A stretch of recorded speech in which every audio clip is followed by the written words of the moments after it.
What's up, fellow gamers? Phreak here, and patch 10.22 for League of Legends is coming out soon. This is the last patch of the season, so if you're trying to grind out ranks, you've got 2 weeks left. Next time we meet in this channel for this kind of thing, it'll be the big preseason patch, and that one's going to take me a lot of effort to get right. It might be in multiple parts. As another random early point to talk about, the next random stat dive video I'll do, if you missed the mana one, that's on my channel. Go check it out. People have given me pretty good feedback on it. I will probably do one, even though it's a little bit similar to something I've done before, on health, armor, MR. Less as I think we should do X, and more as here's where the stats are, because that seems to be something that people find interesting. So that's the kind of thing I'll be looking at pretty soon. Haven't started it yet, but probably going to be the next project for the sort of deep dive. That's the kind of stuff I find really enjoyable, and people seem to like it, so cool. We'll probably do some more of that. If you have any other ideas for things to dive into that don't take 8 hours of just trying to get data in, I'm happy to try.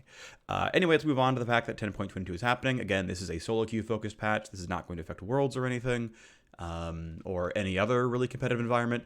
Certainly, the champions that are affected here will then be affected again when preseason hits, but solo queue is still a thing. People are trying to end the season as high as they can, so I am glad that Riot are still doing game balance updates, even though like the idea that it won't matter in the long run, I think, is a very silly way of viewing that. Saying that it's not going to matter in the long run, that's just not a good thought process. Okay, let's move on. 10.22 is here. I think it's pretty cool stuff. Of course, none of the nerfs are going to be because of pro play, but you can see buffs into Amumu, Annie, Brand, LeBlanc, Nasus, Sejuani, and Xayah. Nerfs to Karthus, who is still super duper duper OP in ultra high elo. Lulu, Samira, more the same. Zed is OP in my elo. Samira the same, Lulu the same. So yeah, I mean, these make sense. I mean, these are things that are really being super heavily contested in, Master Plus, basically.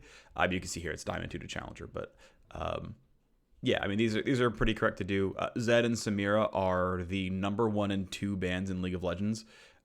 If you're trying to take pick rate times like their win rate or 50%.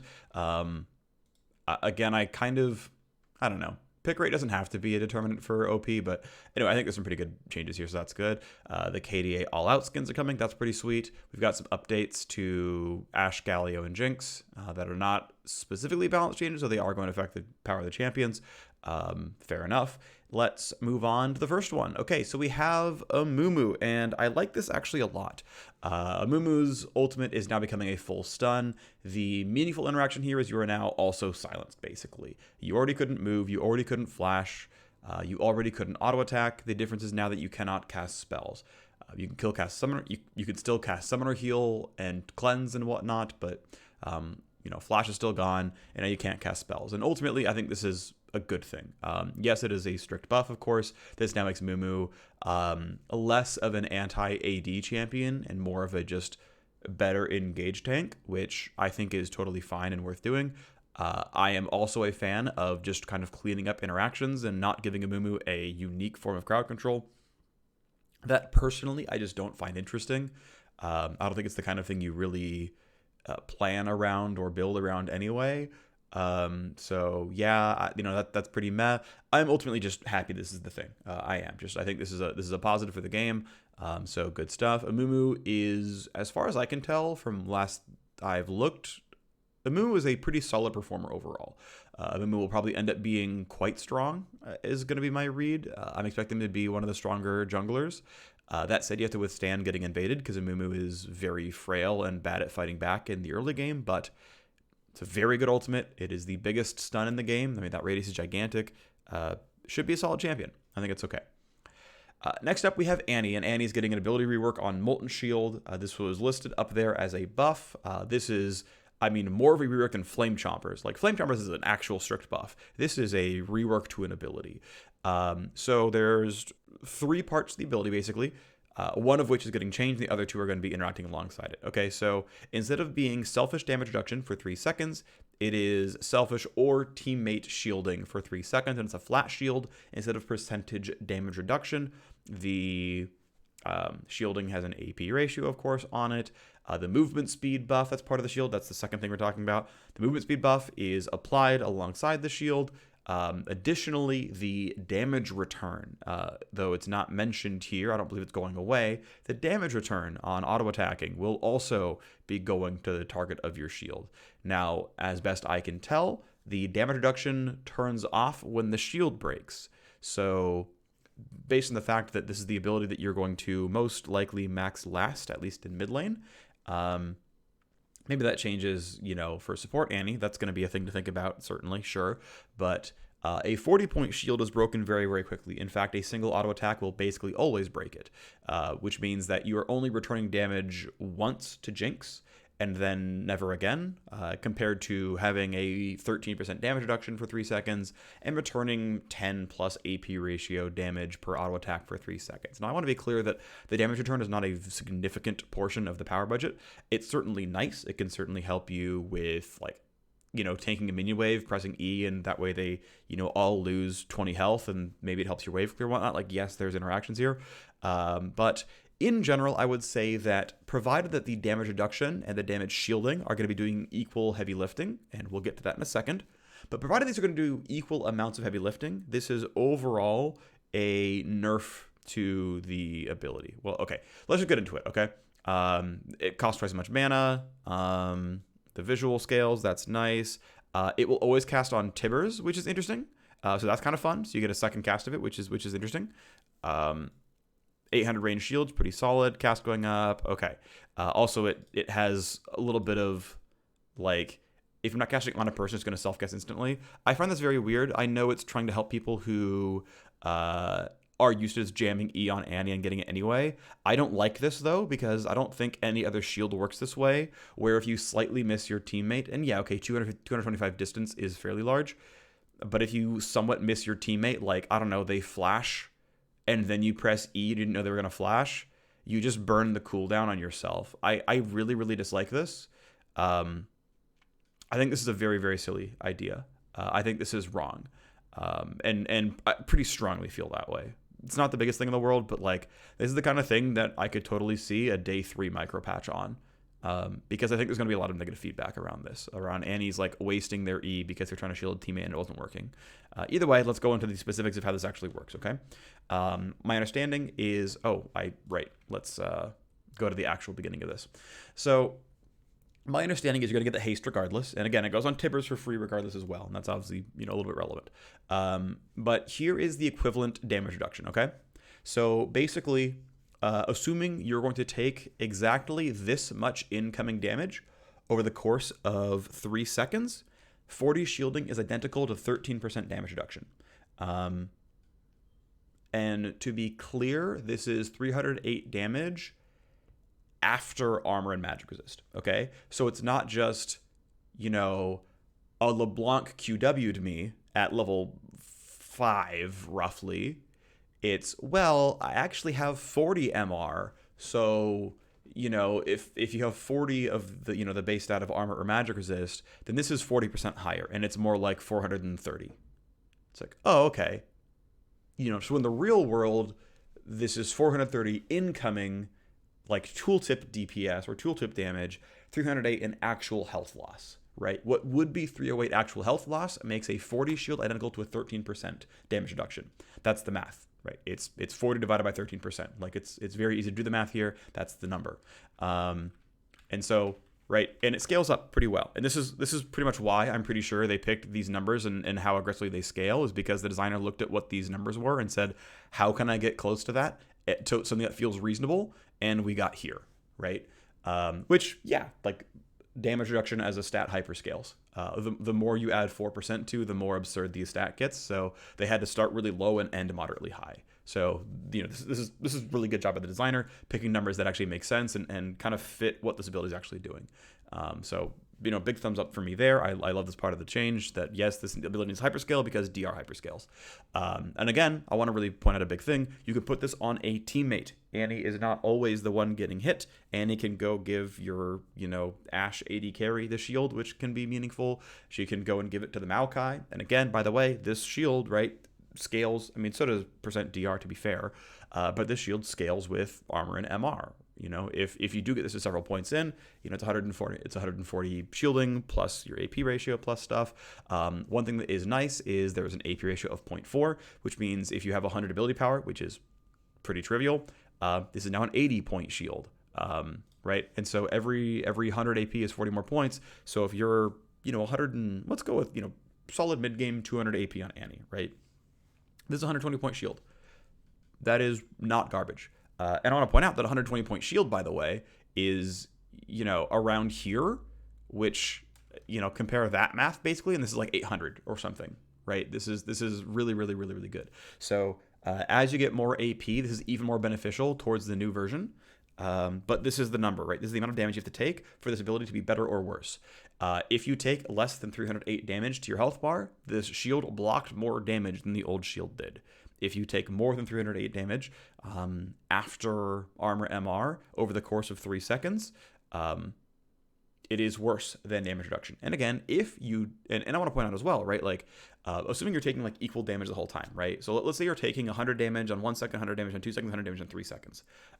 As a mitigation mechanic, this is better, right? It's 100, 100, 100.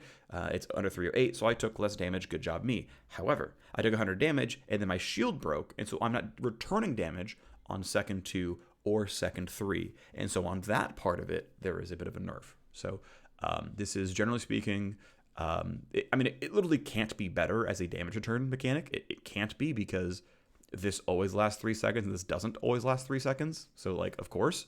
But as a shield, you look at this, you consider the fact that, a late game level 18 Annie probably has 600 AP. And so it's actually a 480 point shield, which means 1600 incoming. 1650 is the equivalence.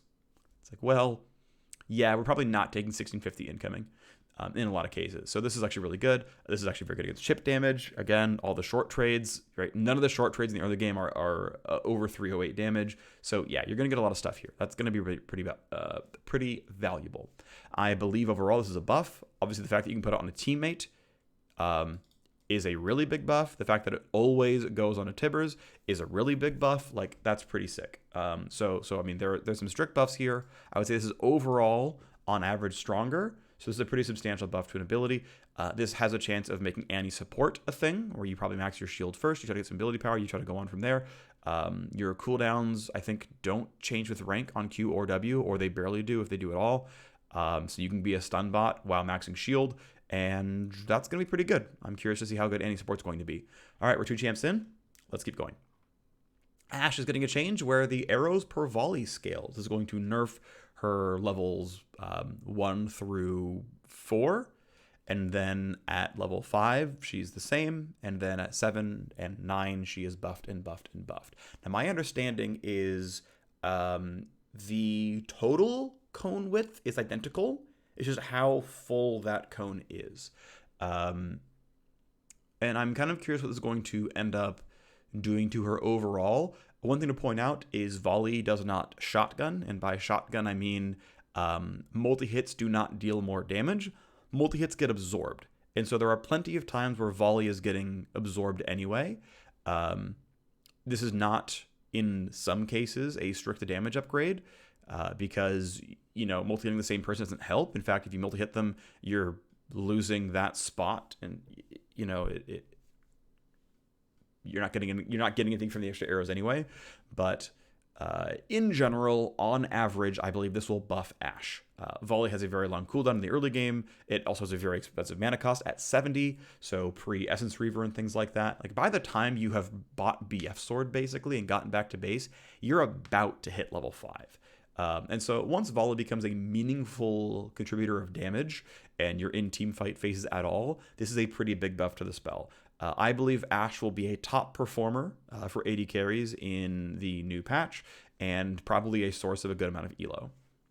Next up, we have Brand, who is getting a rework, which is, another sort of minor ability rework. I like this a lot. I think it's a good spot for it, by the way, is to do this. Yes, it's still during the ranked season, which feels a little awkward, but to get these projects out the door before preseason, because there's enough going on with preseason already that I don't want to see champ reworks or even minor things like Annie and Brand here, and even Ashe to a certain degree, during preseason. I'm glad they are here. I know it feels a little weird to have the last 2 weeks of the of the ranked season have this, but I'm still a fan of this timing more or less. I think the even better one would have been the immediate past post Worlds. Here's the weird thing about it being the patch post Worlds is now players can't play solo queue with the same Ashe and Brand. The more I think about it, the more I actually really prefer this exact patch. That this is even though again, it is the last 2 weeks of the regular season for ranked play, it is the least disruptive place to put these changes in. Because you want preseason item update to be by itself with nothing else going on outside of like changes you are doing because of item reworks. So like I think some champions are getting a bunch of base mana because they're losing mana items, which is fine. Like I think TF and like Amumu I think are getting some mana, whatever. I like this timing. Just ultimately TLDR, I like the timing of this change to Brand, the timing of this change to Annie, the timing of this change to Ashe. Let's now talk about the changes themselves, okay? So Brand's explosion passive, not the burn, not the like I landed W and you lost some health. The explosion of landing 3 abilities together is going down by a flat 2% max health. The scaling is still plus 4%. The breakpoints per level I think are going to be the same overall. The difference is going to be the fact that this scales up a little bit less without AP and a little bit more with AP. The next change is E always spreads. It always spreads, but now instead of it being when cast on Blaze spread to 375, it's always spread on 300 with Blaze spread to 600. This is very clearly a strict buff to E, right? This is a very clear, in all cases, strict buff to the E. And what's nice is this is a strict buff to mid-brand. I talked about this, actually, I talked about this very briefly in my mana video, actually, from a little back, which was that Brand has mana refund mechanics and is very support skewed for win rate. And the mana refund mechanics were supposed to help his mid skew. Now, what's funny is, they could have just made his level scaling not garbage, and that would also help make him good in mid. But they added mana restore on minion kills because his spells are very expensive. I think partially as a attempt to balance support Brand. Regardless, we're moving on to the point where E into W was pretty useful, right? So before you would have to W into E. Or I guess you would like Q a minion, then E to spread, and then W to nuke a bunch of on fire minions. If they're already on fire, your W does bonus damage. And that is pretty awkward, and it's all of your cooldowns are gone, and it costs you about 200 mana. It's not a very good combo. Now you can just simply E, guarantee you spread on all the caster minions, and then W nuke the wave down, and as long as W is rank 3, you're getting all the casters with just the EW. Yes, it's still mana negative, but you got to do it conveniently so. And it's far higher damage than W than E, because again, W does bonus damage to targets that are on fire. This is actually a pretty big deal. So the fact that, of course, you have 600 range bounce Blaze, that's a very big deal. Brand wants to apply his passive just once. Just once is good enough in a lot of cases. This guy builds Riley's Leandries a lot of the time. So, getting any spell to hit at all is going to turn those things on. You're getting a lot of benefit out of this. The 600 range bounce is a really big deal. This is going to be a huge deal in the laning phase because you can do the alternative of, like, once you have any kind of real items at all, W any of the minions, or I guess even Q a minion, and then hit E, and you're going to for sure get the entire wave and probably get the enemy champion. This is going to be a really, really big deal.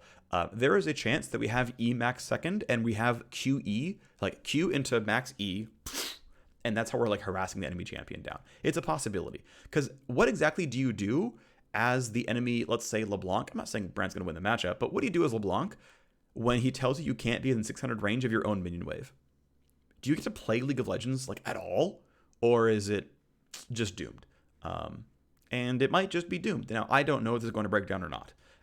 I assume they lane tested this. I am assuming they lane tested Emax. There's a chance they didn't, and they didn't think it was going to be good enough internally, so they never tried. I don't know for sure. I'm pretty sure this was on PBE and people played it some, but this has a chance of being scary. I'm not saying it's going to be, just the chance of being. And then there's a nice indicator. That's cool. And then the ult. The ult can now bounce off of Brand. It will stick on Brand for a couple of moments to make sure you don't get like the instant pinball, free kill. But it can now bounce to Brand. I find it odd that they will have it bounce to Brand before it bounces to minions or like Dragon and whatnot, because I would rather hit a caster minion than myself. But I guess if it can bounce to me, because I'm close enough, it will bounce to me. And then, yeah, I assume this was the correct logic. I don't know. Again, it got playtested internally.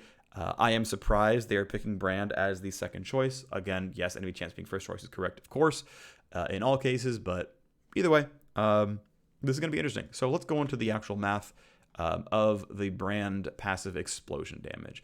The math is pretty easy. It takes 400 ability power to double out the damage because you're losing 2% max health damage at all points in time, and you are getting back. My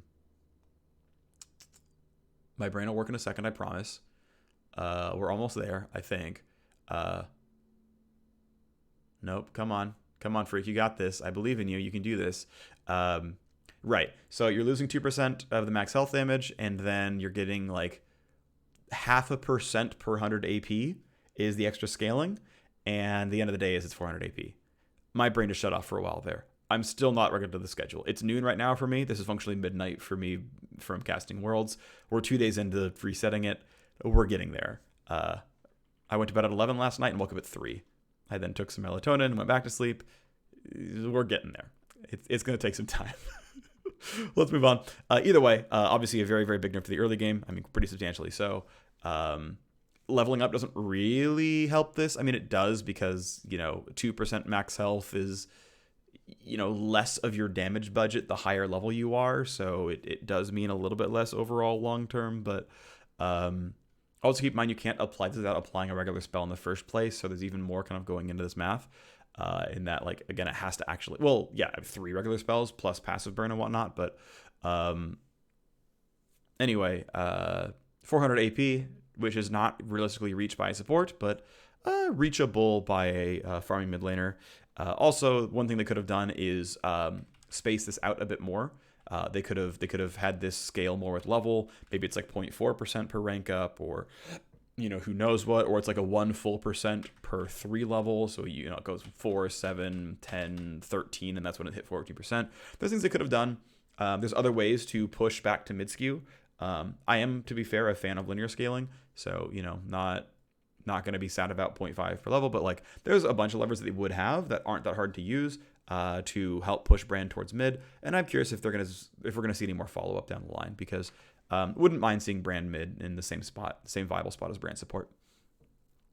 Overall, going to be a pretty big buff, right? Like this is a nerf, to be fair, but this is an objective buff and this is an objective buff. And I think these more than make up for it. This is certainly used sometimes, but this is pretty big. This should do a lot. This is, I'm gonna say, it's like a solid 2% maybe. 1.5%, 2% for mid Brand, I think.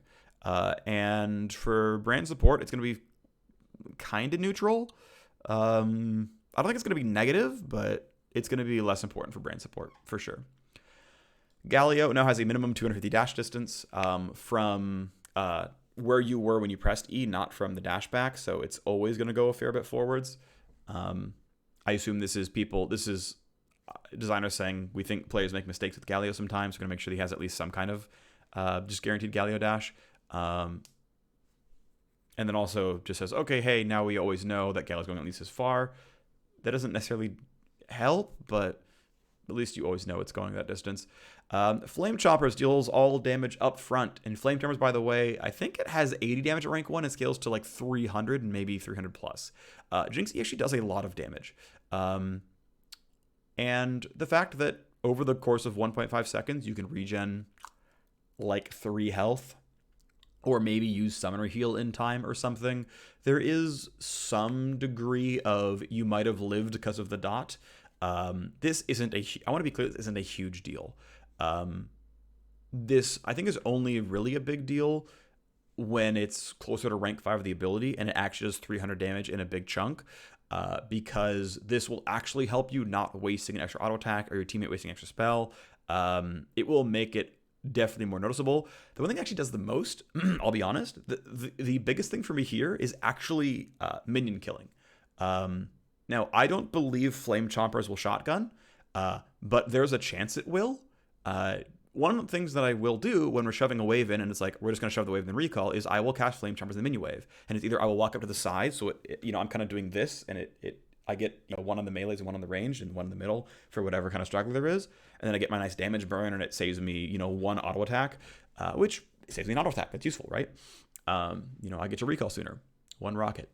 But I'm curious if Flame Chompers have a chance of shotgunning. And again, by shotgunning, I mean multi-hitting on the same ability, in the way that Graves literally multi-hits with his shotgun. Because there is a very, very small chance that I can get 160 damage on caster minions if this was not, maybe it was intended, but, when they time out, what are the chances that this actually explodes and the minions get hit twice? I think it's pretty low. I think this probably isn't going to do 160 to the backline of casters, but there's a small chance it does, and that would actually be a pretty substantial buff. Regardless, the reason I bring this up as a wave clear tool is even without it shotgunning, this helps you kill the minions appropriately. Moderate dots are notoriously difficult to last hit around. Ask Malzahar players and Rumble.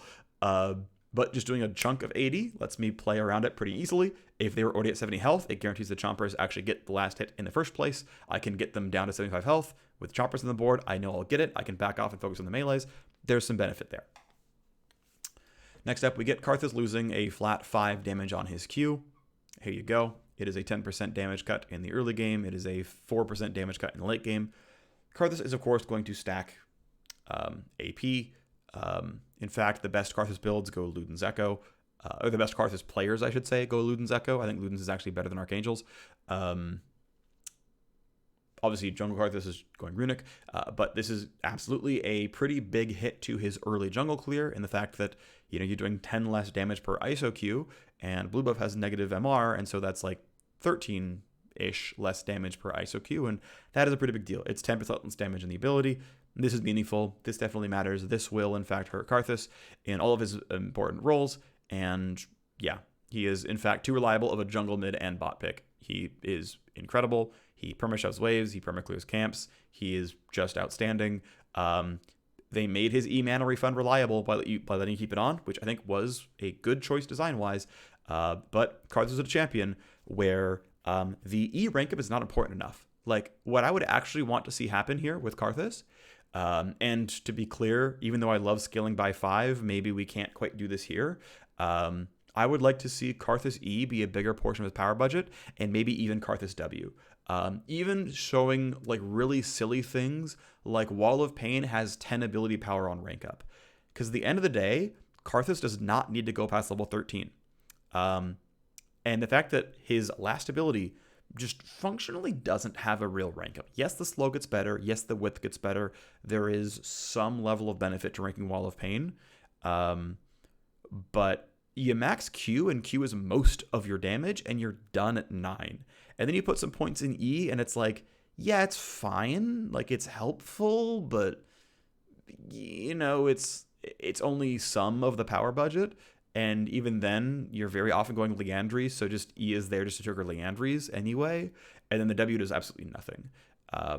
I don't know how you would quite do this, but if you're trying to get Karthus out of bot lane and a little bit out of jungle, he needs to have more level incentives. And I don't know if this is tweaking his mana pool or his mana restore. Hey, his E mana restore could be % max mana.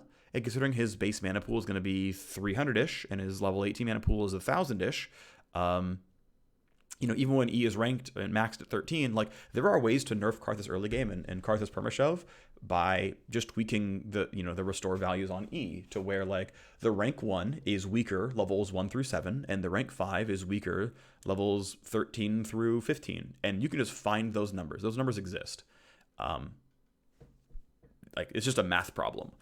And you could there's another lever you could have. Now again, I'm not saying every change to Karthus needs to be that, but this is just Karthus is too good, here's a nerf, and that's fine.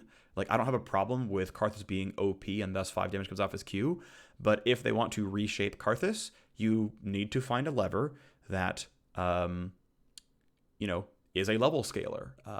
Mana restore, mana refund is definitely one of them. Or ability rank ups, right? All those things can be relevant, but at the end of the day, Karthus only has 2 damage abilities, and so you're done at level 13, which makes it really hard to get him out of low XP roles like bot and jungle. So good luck. He will be weaker. He will still be overpowered. Let's move on.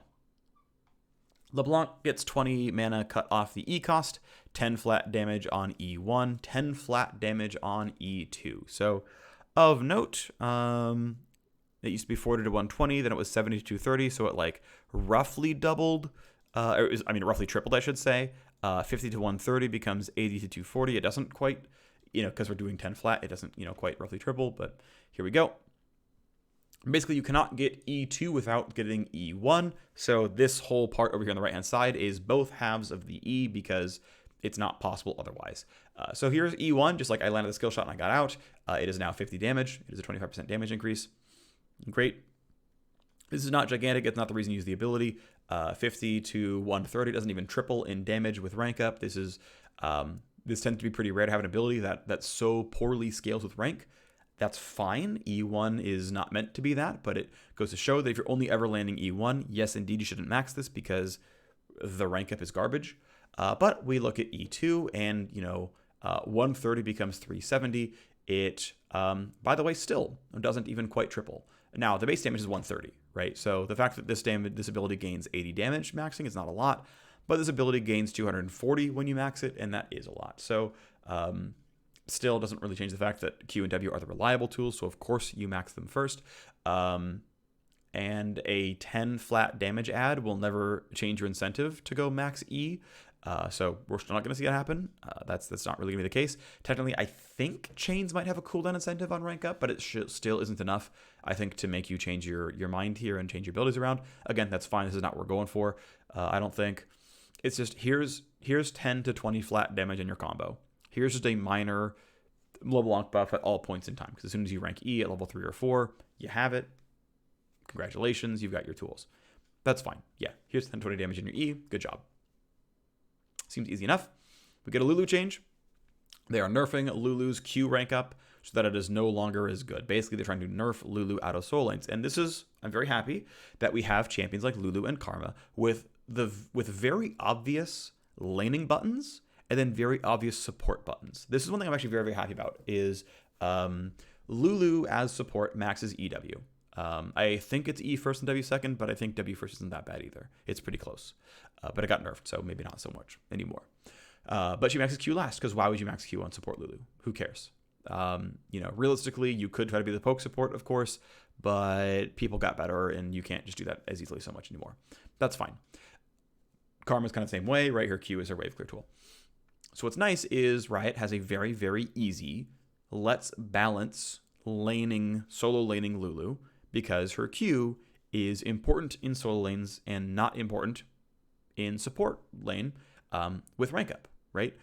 So very easy, just cut 10 damage off the rank up, and lo and behold, we've gotten to the spot where we can, if you know how to play support Lulu at all, you are not putting more than 1 point in Q until level 14.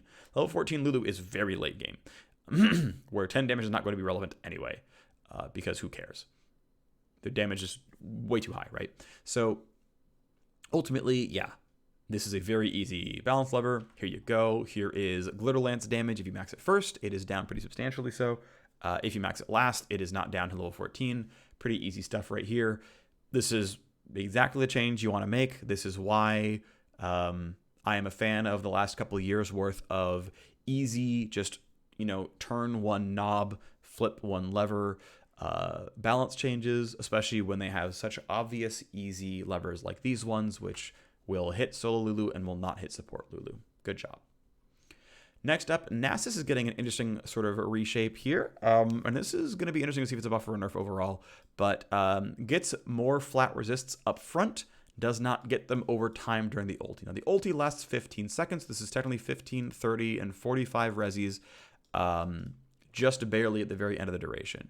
Now, in general, I would say it is not that common for Nasus to super duper need all 15 seconds of the ultimate. It being front-loaded will tend to be a buff. So real quick, let's look at it again. 15 becomes 40 is a buff of 25. 35 becomes 55 is a buff of 20. And 55 becomes 70 is a buff of 15. Now, what's interesting is this scaling, right? So this is getting more at rank 1, moderate at rank 2, less at rank 3. Not less, but, less stats than the previous buff, while this kept going up. So this is much more early game skewed than late game skewed. So again, here is this. Rank 1 of the ultimate is always better. Rank 2 of the ultimate is better for the first 9 seconds, assuming, right, and we're not choosing like second 0 because whatever, but, at 1, 2, 3, 4, 5, 6, 7, 8, 9 seconds. Equal for the 10th second, and then for the last 5 seconds, weaker. I want to point out, though, that the lower your resists are, the more your resists matter. And so even if it was like exactly at 7.5 and this was the break-even point at all points, I would still call this a buff overall because you want plus 20 armor more here than you want it here. Just in general, that is true. It's going to basically reduce more damage, right? It's functionally a shield at that point, and it is going to be better. Just the facts. This is going to be true. So this is, much better if you're like, oh crap, they're diving me. Bam, hit the button, gain max health, gain armor MR. Let's go. Big fan of that one. Rank 3 of the ultimate, it's only better for the first 4 seconds. It's tied for the first 5. So again, for about 5 seconds, and we'll even say like 6 or 7, 8, 9, maybe like for about this duration. If you're taking a 9-second long fight, the ultimate is still better at rank 3. Like, I don't want you to look at this and be like, oh my gosh, if the fight is ever more than 6 seconds long, this is a worse ability. It's like, no. It was better for the first 4, and then equal, and then worse for the next 4. So for a 9-second long fight, this is as good or better. Because again, the lower your stats are, the more those stats matter. So only if you're tanking for a very, very long time, the full 10 to 15 is the ability theoretically worse. And that's if damage isn't being front-loaded, which, by the way, it's going to tend to be. So in general, this is an overall buff to Nasus. Especially at rank 1 of the ability. Definitely true for rank 2 of the ability. For rank 3, it's a bit debatable, but I guess at the very end, it's a 20 to 30 armor MR difference at the tail end of the ultimate. That, certainly can be felt to some degree, but it's not like it wasn't 12 plus, 10 plus or so in the very beginning of it. So it's not like it's, that big of a hurt regardless. And again, the early mid game makes up for it. In general, Nasus actually tends to perform pretty well in the late game. Even in like ultra late game scenarios where everyone's getting up to full build and your Q doesn't tend to mean all that much because the AD carries crit for 1,000 damage faster than you can Q for 1,000 damage. That's okay though. Nasus still tends to be pretty good late game, so he honestly, it's okay for him to have like a slightly weaker ult late game because like he'll be fine. He doesn't exactly fall off anyway. That said, the fantasy of Nasus is the late game champion. But I kind of don't mind the idea that he's a bit more durable and resilient in the early game so that he can stack up to the late game. That's almost too perfect. Like this is again, not actually a very big deal. This is not a big deal like design of League of Legends wise, but there's something to be said for me about like letting Nasus actually be killable. Like if it comes to be the case that Nasus is no longer tower diveable, and that, playing Kennen or Rumble or whatever and trying to bully this guy, I don't know if Rumble wins the matchup, actually, to be fair, but like putting him in a turret and he just goes, nah, I just ult when you dive me and I win every time, like that's a problem, right? Nasus will gain win rate. I think Nasus is already pretty fine. So there is a chance that Nasus is overbearing next patch as a result, because this is not, like, it's not huge, but it's not trivial. It is a buff. Let's move on. We have Samira losing 2 attack damage and 2 armor. So here's Samira's attack damage before and after the patch. She actually has pretty poor attack damage growth overall as a champion. Having sub 100 as an AD carry is pretty shocking. That said, her base AD being 59 is on the slightly high side for an AD carry. Not absurd, just slightly high side. So it's kind of interesting that her stats are a little early game skewed, at least for AD. To be fair, she is a late game menace, so it's totally fine. I would say she's more of a late game menace than early game menace. I think is probably true. So I think it's fine for her stats to try to, hey, let's do what we can to kind of tamper that down. I think that's fine. And then we move on and we look at her armor. Down to armor is, roughly just like 1.5% durability drop at all times. So we can show you the extra digit, 1.5 to 1.1.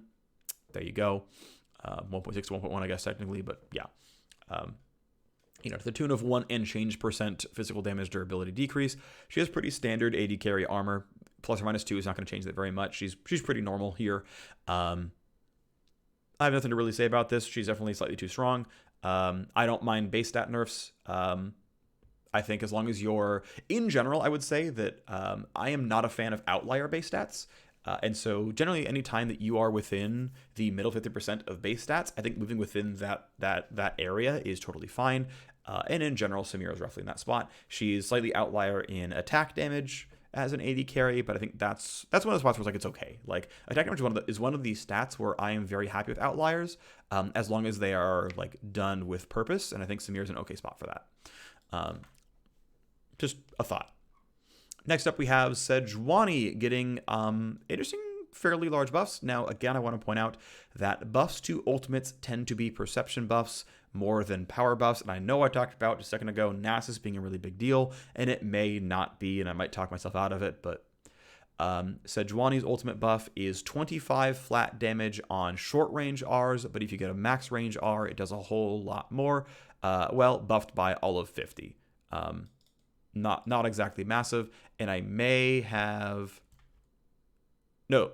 What? I did something wrong here. 150, 250, 350. Okay, so we need to do this slightly differently. Hang on. And now we're back.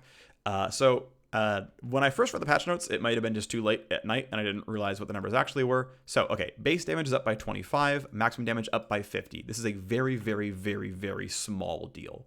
This does not mean very much. But here we go, 25 to 17% on short range Rs, 33 to 14% on long range Rs. This thing really scales up with rank on the big explosion damage. 2 to 400 is pretty nice. Ultimately, again, I want to point out that these are the kind of buffs that will make pros think about champions again a little bit. And not even pros necessarily, but will make people be like, wait, is Sejuani good? And then try, but does not affect win rate very much. And honestly, like when I first saw the notes and like maybe just like I really just transcribed wrong, I thought this was 150, 200, 250, became 2, 3, 400, and 250 to 400 for rank 3 ultimate is the kind of thing where you're like, that's a lot of damage. That maybe this is going to be good, and like people will go try it. At the end of the day, this is not a very big deal. It's 25 to 50 damage in your ultimate. Yes, this can be in a big AoE and do a lot of stuff, but this is barely going to move the win rate. It's going to be probably sub 0.5%. I think Sejuani I think her win rate is still pretty low. Sorry for not looking things up. It's been weird getting back on a regular sleep schedule, and I forgot. So sorry about that, but again, shouldn't be a very big deal. I would not clamor to go play Sejuani next patch. We have Xayah getting 0.6% attack speed per level. I don't really know why we went 3.9%, not just 4. Not that the 0.1% per level was going to make a big difference, but hashtag clean numbers, not a big deal, right? Like, who cares really? But, whatever. This is going to be a late game after Xayah. Xayah tends to be a good late game DPS champion overall. So here is Xayah's attack speed as a champion, both without and then with her W active. So here we go. 0.625 is her base attack speed, and it goes up to a 7% DPS increase because she's getting 0.6% times 17 levels is about 10% additive attack speed based on the amount she already has. Yeah, it's about 7% more damage. And this is pretty good. Keep in mind that Xayah's core build is double BF sword item. It is Essence Reaver Infinity Edge. Rapid Fire Cannon and or Phantom Dancer is second or third. And then the other one often comes in fourth, but she tends to not want to build a lot of attack speed because she's very caster focused. She's an attack speed buff in her kit already. And a lot of the time your W will be down, so you will be using this column pretty frequently. This is a non-trivial DPS increase. I mean, imagine I said your late game AD carry does 4% more damage. That's very, very good. I also want to point out, by the way, that not only is this 4% more auto attack damage, it is roughly 4% more feathers on the ground for your E pullback. That is also relevant. There's going to be times you get an extra feather as a result of this, and it's going to mean more damage from your E. That is meaningful. That definitely matters. True facts. Like, you're going to get an extra feather sometimes. Even if your W is active, you max it second. It's an attack speed steroid. It's like 30 to, I think, like 50% based on rank. It's a 5% rank up. the percentage increase in total DPS is not quite as stark, but it's still meaningful, right? You're still looking at, a 3 to 5% DPS increase for a champion whose primary damage or primary team output is damage. A 3 to 5% damage increase is good. In the real world, of course, there are runes and Berserker's Greaves and Zeal upgrades and whatnot, so sure, it's not fully a 3 to 5% damage increase, but this is a decent upgrade. Xayah is a near 50% win rate champion. This puts her, I would say, not very far above the bubble.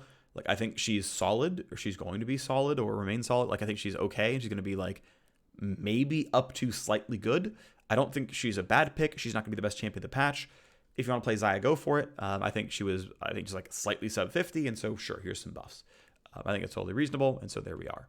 We have a Zed damage nerf. Now, this is going to be nothing for the first 7 levels of the game. It is a 5 damage per rank up nerf on the ability you rank second. Now, what I find interesting is how little Zed's E even ranks up in damage. Even at rank 1, it was only 2.5x the damage, which is, again, pretty low for a rank up. Now, obviously, Zed buys a bunch of attack damage, so there's ways to get there and whatnot.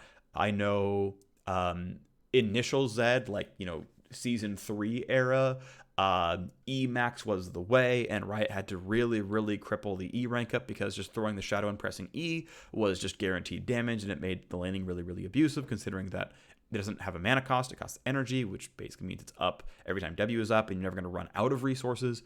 So yeah, it's good that they, nerfed the E rank up, because that would have been a really, really silly champion to play around. But, and that was, 7 years ago. But end of the day, yeah, the rank up is even worse now. It barely doubles in damage. Again, that's fine. Like, if it has to happen, it has to happen. That's okay. This is why tuning levers exist, and I trust the decision making here. But this is Riot saying, okay, we want to nerf mid game Zed, right? We want to nerf from level 8 onwards.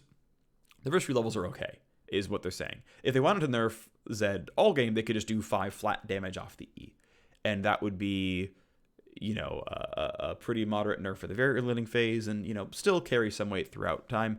Ultimately, again, Zed and Samira are the 2 best bans in League of Legends in Plat Plus solo queue, which is where I'm playing, and worthwhile to do. So, hey, good job, Riot. Thanks for that. Pet range indicators for Shaco and Annie. Cool beans. Clash updates. They can send out invites and stuff. That's fun stuff. Bug fixes and whatnot. I tend not read through. I'm sure there's some useful stuff out there, but too bad. Alrighty. Why did this just happen? There we go. Go away. Patch 10.22 TLDR. It is the last patch of the ranked season, so if you want to get to that next plateau, do it in the next 2 weeks, because preseason's coming in 2 weeks. We've got buffs, we've got nerfs. Amumu's ult is now a stun, which the functionality change is you are now basically silenced compared to what was happening before the Mumu. Makes him less of an AD carry only counter and more of just a better engage tank overall. Big buff to Amumu, should be a very good performer. Annie's shield can now be cast on an ally, is always cast onto Tibbers, and is now a flat shield instead of percent damage reduction. I believe the damage return on hit goes away when the shield breaks. This is the equivalence. If you are taking this much damage post-armor MR, the ability is better if it was less, and worse if it's more.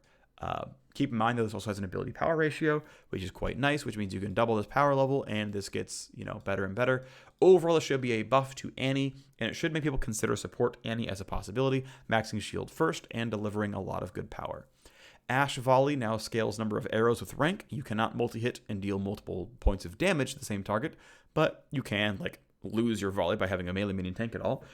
This should end up being an overall buff to Ash, because it's equal by level 5, and levels 1 through 4 are not that important, and it's not getting that much worse anyway, that I think we just take the 2 arrows from levels 7 and 9 and beyond and just feel great about it. Brand needs 400 ability power to make the explosion as good as before, which is a permanent nerf to support Brand and a late game buff to mid Brand. Meanwhile, Conflagration always spreads at, instead of 375 when on fire, 300 always, but then 600 if they're already on fire, which means you can queue a cast minion and guarantee you're going to hit the enemy champion lane. This might be a very big deal, and this may in fact be a support brand buff, even though in the non-TLDR I said it wouldn't be. We might see E max support brand, where you just queue a caster minion and then cast E on that caster minion and guaranteed hit the 2 enemy champions. And unless they're playing Leona, they can't do anything about it. Your mana might run out. We're going to figure out how that's going to work out for him, but there's going to be a lot going on here. This is going to be pretty meaningful. Brand now has basically targeted splash damage, so like support Brand can get his spell thieves off. If anyone's ever touching a caster minion, you just E the caster minion and 300 range bounce. I got you. Thanks for the gold. 15. We're in there. E is pretty cheap. You're going to leave it at rank 1 support brand. This might be really absurd. I still believe, though, this is a bigger buff for mid brand who needs the mana restore on E Wing a minion wave, and this is now much more reliable, and that should be good. But despite losing some damage, this is huge quality of life buff. This is a very, very big deal overall. Again, if they're on fire, 600 range bounce is big. And then Pyroclasm can bounce back to Brand, which means if he's caught in a 1v1, he can do a lot better job. And by the way, Brand is going to be stuck in a lot of 1v1s. When Zed ults him, yes, Zed can ult back afterwards, sure, but Brand can RQ, right? Like, you should, I believe, have enough time to RQ the Zed. He's stunned. He's going to take the full Pyroclasm bounce, and you're going to get some decent damage. Brand's going to look a lot better in mid because of this. Brand is probably the single biggest winner of this patch. Galio now has a minimum distance on the E. Great. Jinx E does damage all at once. That's a nice buff. Karthus loses 5 damage on Q. Still OP. LeBlanc gains 10 damage on E1 and 20 total damage if the E stays for the entire chain, plus getting 20 mana back. Pretty solid for LeBlanc. Still probably a weak solo queue champion for sub-challenger, but fair enough. Lulu in Soul Lanes losing 40 damage on Q was a very big deal for that. Should be untouched in support. Nasus, functionally, this ultimate is better for the first 15 levels of the... TLDR. Nasus ult is better for the first... through levels 6 through 15. About as good, maybe slightly weaker at level 16 plus. Overall, would call this a buff to Nasus. Not a large one, but a buff to Nasus. Samira losing 2 AD and 2 armor is obviously a buff to Samira. Going to hurt her early game. You can try to bully her. That's cool beans. Sejuani gets 25 or 50 damage flat on the ultimate, based on if you got it to go far or not. In general, ult buffs don't tend to mean much. 25 to 50 damage also does not mean very much. I don't think it's a very big deal. Sejuani is not going to change very much. Xayah gets 0.6% attack speed per level, which is a pretty moderate DPS increase overall, and an increase in the number of feathers on the ground. Pretty solid buff to Xayah. Should be just slightly better than average. Zed gets 5 damage off the rank up of E, meaning 20 less damage at level 13. Not going to, of course, hurt the first 7 levels. Will hurt from 8 onwards. And yeah, considering that Zed and Samira are the 2 best bans in League of Legends for solo queue, pretty solid stuff. Overall, pretty happy with the patch. Excited to see what happens with the brand. Good to have Xayah, I think, back in the mix. I like the champion a lot. Really enjoy playing her. Good to see Zed and Samira bans. They're definitely OP. Everything else, I think, is fine. Not going to be, super game-changing. I do like the anti-change. I think it's cool as well. So I think it's going to be a fun patch overall. And we'll see you next time for preseason. See ya.